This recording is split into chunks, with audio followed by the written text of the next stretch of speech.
Hi. Today it turned 1 month since I became a vegetarian.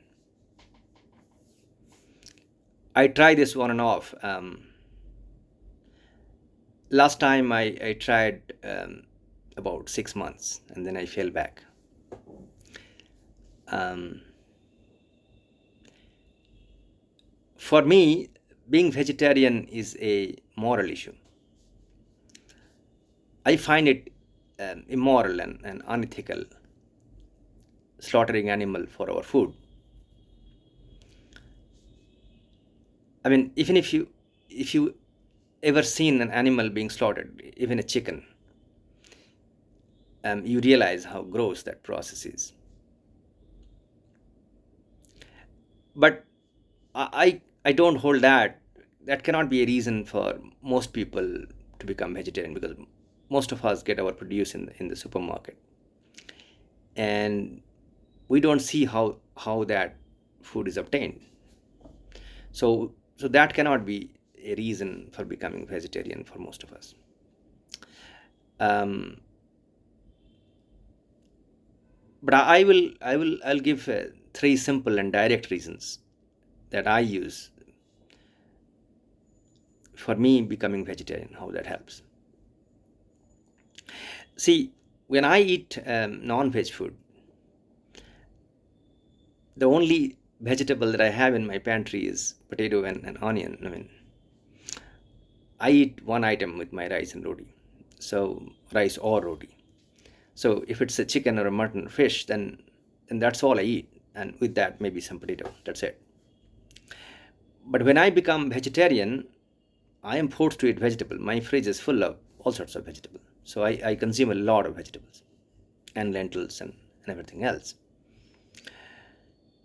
So when I eat a lot of vegetable, that's when I get the benefits of becoming vegetarian.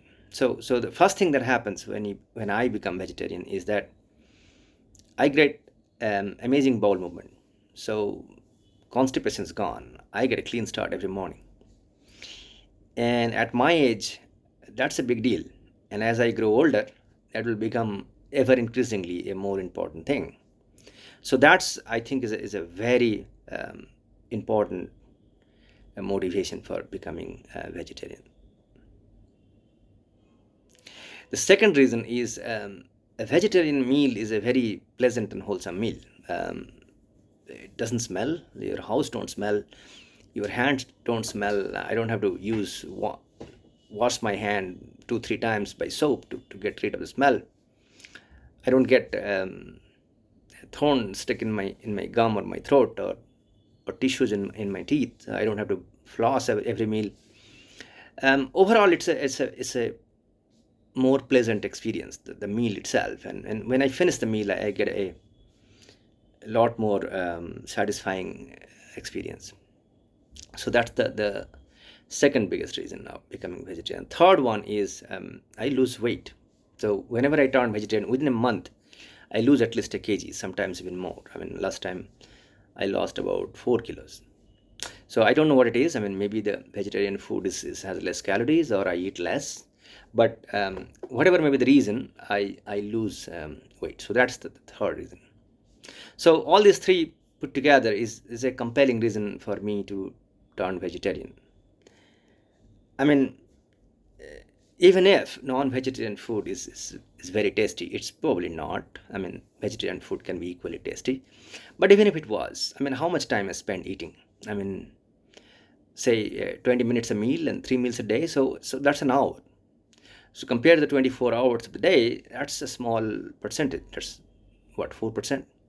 So it's not probably worth turning non-vegetarian for getting a pleasure which is 4% of my day, whereas I can have a healthier life for the remainder of the 23 hours. So it's a very compelling reason. Now, two more reasons for turning vegetarian is slightly more longer term, and that's not so certain.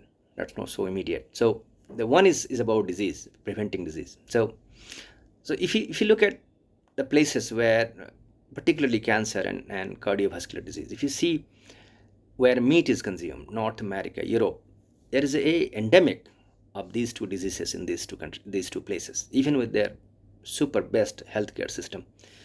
People get this disease a lot. People die out of this a lot. Compare that with, say, for example, India, where we have used to have a lot of vegetarian food. With our almost non-existent healthcare system, we did fairly well. People used to live a fairly long life and healthy life. Now, of course, it's all changing. We are all consuming a lot of meat and all sorts of other food. So it's all changing, and the distinction is going away. But earlier, when India was predominantly vegetarian, we did not eat all sorts of this Western food that's coming over. We did fairly well. So that's in my opinion, I think, I don't know, it's probably not proven, or I don't know how much proof it's there, but I think there may be a correlation between eating meat, at least some type of meat, right? At least processed meat maybe. But one thing leads to other. Once people start consuming a lot of meat, the processed meat will also come. I mean, I see in supermarket sausages and other processed meat that people start consuming. So I think this is one another reason now of avoiding disease, could be one more motivation for turning vegetarian. The fifth one is again a moral reason. It's about how non-vegetarian food takes a lot more stress on our planet Earth to produce them. I mean, it's obvious, right? I mean, the cow that they eat, producing a cow, you have to feed the cow the same thing that we can eat, right? So you have to feed the cow grain for 8 months or a year before you slaughter the cow. We could as well eat that grain. That's it. So I have seen that in Canada, for example. So there is acres and acres of land that they use for cattle grazing, and they make a lot of beef that they export. They make a lot of money out of it. But the amount of land they use probably 20 times.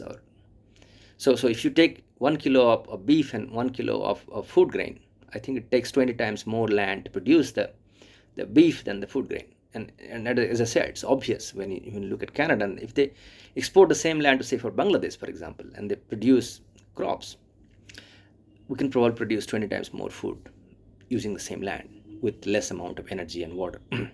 So if everybody turns vegetarian tomorrow in this world, there will be no problem. There will be no hunger in this world. There will be no food shortage anywhere. So that's another moral reason for turning vegetarian. So these are my reasoning, and as I said, I mean, I think it makes a compelling reasoning to turn vegetarian. It gives you a clean, healthy life. So yeah, I'll keep trying it. Let's see how long can I continue. Thanks for watching.